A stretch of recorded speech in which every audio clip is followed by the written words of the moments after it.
Ikumpara mo yung dati mong buhay at ngayong ikaw ay isa ng ganap na ina. Kung dati, napupuntahan ko lahat ng gusto kong puntahan, ngayon, dito na ako sa bahay, nag-aalaga ng anak ko. At kung dati, nabibili ko yung mga gusto kong bilhin, ngayon, para sa anak ko na lang. May mga pinagsisisihan ka ba na nagkaroon ka ng anak sa murang edad? Wala, kasi may tuturing ko siyang isang blessing at isang malaking trophy.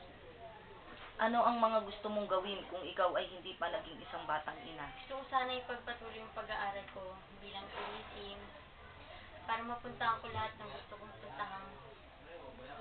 Ano ang naging reaksyon mo nang malaman mong ikaw ay magiging isang batang ina? Nung umpisa na shock, pero bandang huli, tinanggap ko rin. Naging aware ka ba na pwede kang mabuntis kapag na-engage ka sa premarital sex?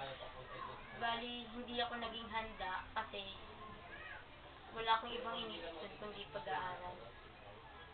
Naging aware ka na ba mula sa mga contraceptives? Hindi rin kasi bata pa ako noon eh. Sinuportahan ka ba ng nakabuntis sa'yo? Bali ngayon, live-in partner ko siya. Nagsasama kami ngayon, nangungupahan kami sa isang bahay. At masaya naman kami. Message mo sa anak mo. Sana lumaki siyang matalino, mabait, at sana huwag niya akong gagayahin. Matupad sana lahat ng pangarap niya. Yun lang. Payo mo sa mga kabataan ngayon. Huwag na nilang gayahin yung naumpisahan namin kasi mahirap na labasan yung pinasok ng problema. At saka, ang dami na rin nagsisisi ngayong mga kabataan, mga mararami na ring anak.